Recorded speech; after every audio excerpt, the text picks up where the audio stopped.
Hey guys, this is Kat from the band Tomcat, and I'm here at the House of Blues in Dallas tonight. We're going to interview Warner Brothers recording artist Greg Holden for the Goodbammsho. Let's go check it out.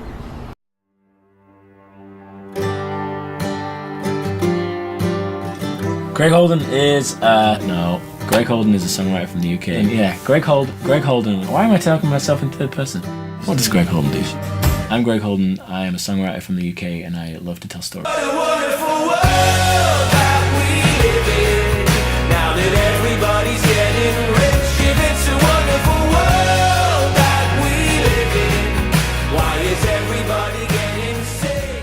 It's not your... Welcome to Dallas, Greg. Thank you for having me. So how is sharing the road with Vintage Trouble been so far? It's been amazing. I mean, they're the sweetest guys ever. They rock every night, and they love to drink, so, I mean... Perfect. Sort of the perfect tour. So how is Napa Valley? Napa Valley is perfect as always. Did you sample any new wines? I sampled some wines that I already know because my friend owns a vineyard up there. Okay. And we were playing in San Francisco, and we had a couple of nights where we had a choice of staying in San Francisco or Napa Valley, and it was like no-brainer. Yeah. So. Very cool. If smartphones were banned at all live music venues, how would that make you feel? How happy or sad? It would just give me a little bit of enjoyment knowing that people are back in the moment watching the show. Right. I think you're referring to a tweet that I tweeted about them banning iPhones from venues, and it's only because I've noticed that sometimes you just see the sea of white screens at a show, and you're like, man, it's right there, it's happening right there. Just watch it, you know. But then people that film it and then they go home, and what do they do with it? Do they put it on YouTube? They share it. They watch this crappy version of the thing that happened in real life. I didn't know that happened. Yeah, so I would feel great about that. Cool.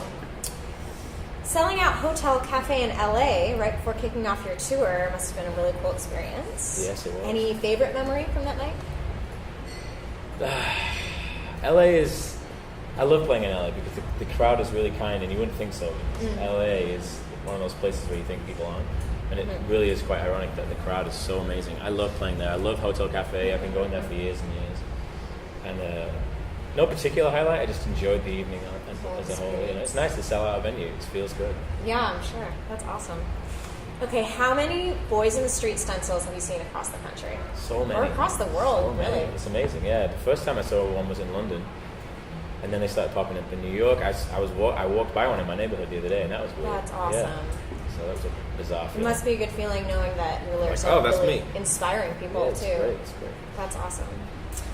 How did your trip to India and Nepal in 2013 help shape Chase the Sun's creation as your first major release? It just was sort of a reality check and gave me a really good perspective on my life and the things that I was complaining about and the things that I thought were important.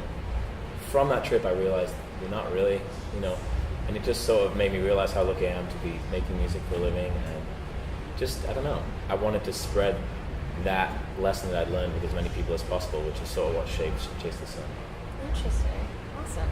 Do you feel like Greg Wells and yourself had creative chemistry from the start, or do you think you had to get used to each other's style and get to know each other? No, I think from the start we both realized that we were on something good.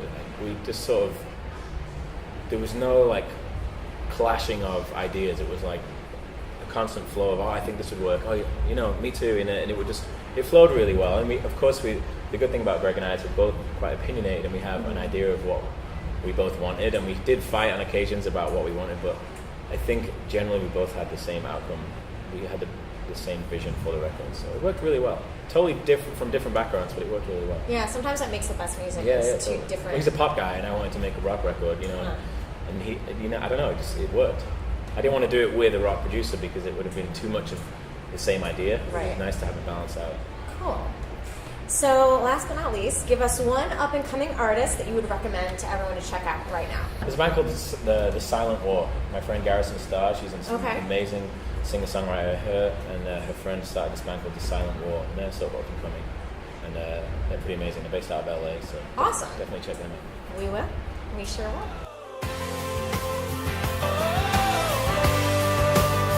The weight's been lifted, and I am free again. The chain is broken, and I am free again. seeing the reaction from people was really inspiring to me, and I was like, all right, this is working. This is what I'm going to do. The waves